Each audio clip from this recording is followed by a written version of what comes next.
Hello guys, today I will discuss the brain infection. I will discuss in details in different parts. That is, there are various infection in within the brain. That is on bacterial meningitis, tubercular meningitis, and so on. So today I will discuss only three brain infection. One is the tubercular meningitis, one is tubercular lesion, second on nocardial lesion and aspergillar lesion. What they show the cause brain infection and how it is seen within in MRI.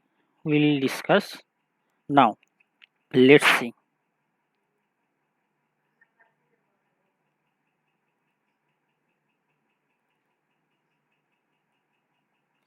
So first, in case of tubercular lesion, the source is we know the risk focus.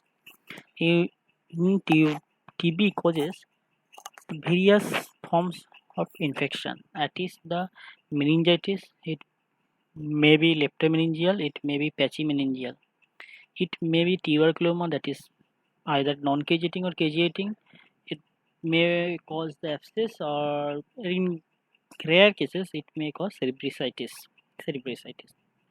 The in case of TB, the meningitis that is mainly involve the basal cistern and sylvian cistern, most common size.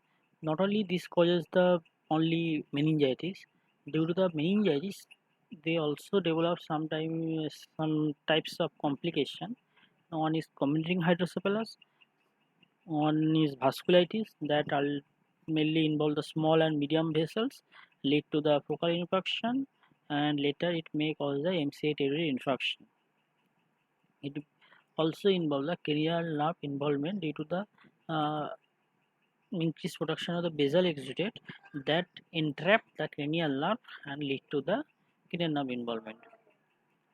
So meningitis it causes another one, the tuberculoma. It may be non-cageating or cageating. Non-cageating tuberculoma, that is when CT scan or T1 or T2, it causes the isotope hypodense. But in case of contrast CT or MRI, it causes homogeneous enhancement, but there is no diffusion restriction in case of non-cageating tuberculoma. So we will see this picture or MRI of non-cageating tuberculoma. So in this MRI, we will see these are the dilated ventricle. These are dilatation due to the communicating hydrocephalus. These are the sylvian fissure. In sylvian fissures, there is presence of basal exudate, and in these cases, there is basal exudate within the third ventricle, and due to the obstruction of third ventricle, lateral ventricle are dilated. In this picture, we also see this. These are the basal cistern. What are the basal cistern? Basal cistern are nothing but the subaguinal space that contain the CSF. That is the CSF filled sac. These are the cistern. In this system, basal cistern increase, so it is a tubercular meningitis, and in we also see the enlargement of ventricle. Let's see MRI. In this MRI, we'll see there is little isodense opacity in T1.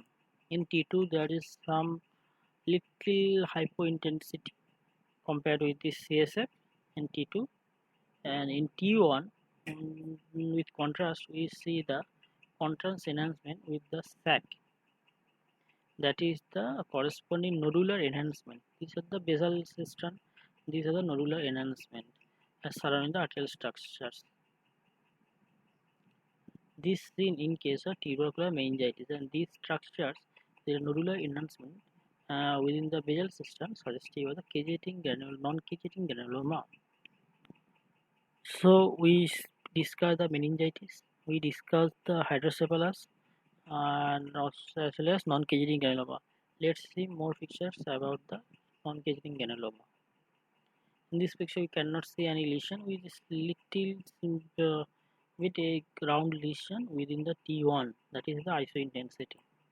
In case of T2, we also see a lesion, that is round lesion, slightly isointense compared with the CSF. In this contrast city, we see there is the enhancement, but there is no diffusion restriction in case of DWI. That is differentiated from the abscess. In abscess, there should be the presence of the diffusion restriction. In this picture, we also see this is the T1 contrast. In T1 contrast, we should see the ring enhancing lesion, but within the ring there is the black case, that is the hyperintensity. This suggests that there is the cageation, but round margin are the hypervascularity. Due to the hypervascularity, it causes the hyperintensity. So these are the cageating formation.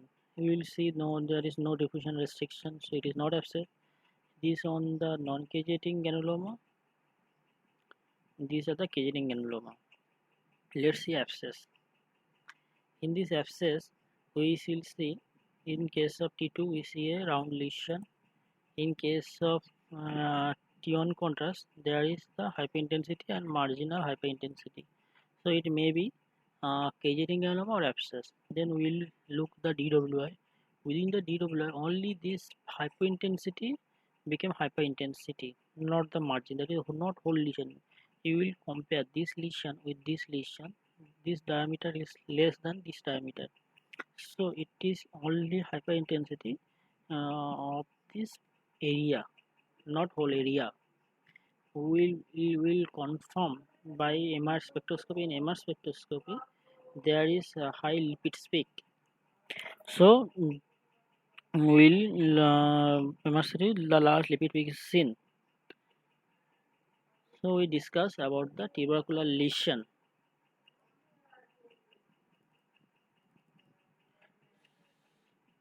So we discussed tubercular, non-cageating, abscess, MR spectroscopy, large lipid peak.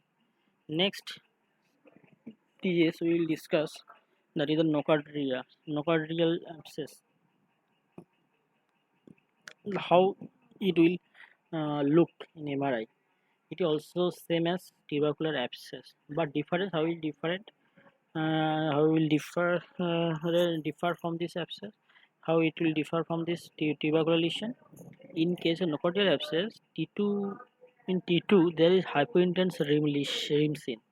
In case of TB, there is no hyperintense rim, only hyperintensity compared to the CSA, but here we will see a hyperintense rim, and we also see the budding and conglomerate lesion. These are the important budding. So let's see the picture.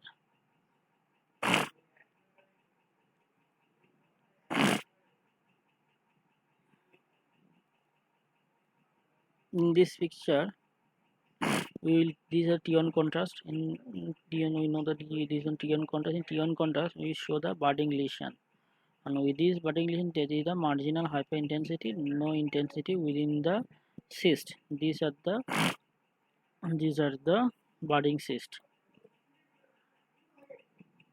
In this case there is a conglomeration. These are the cyst, looks like a cyst. These are the cyst in T1 high contrast. In case of T2, this same lesion, that is less hyperintensity than CSF, but there is a hyperintense margin. There is hyperintense margin. And it will also show the diffusion restriction in DWI. That is the nocardial disease.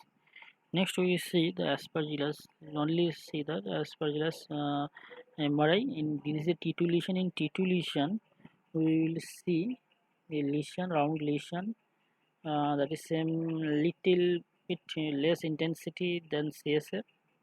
We can't comment this from this lesion, and there is a central hyperintensity.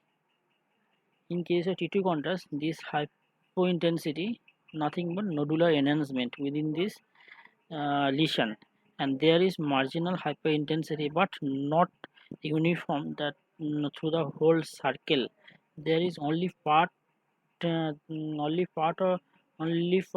is hyperintensity, other part is hyperintensity. So in case of Aspergillus, we see the nodular enhancement and incomplete ring enhancement.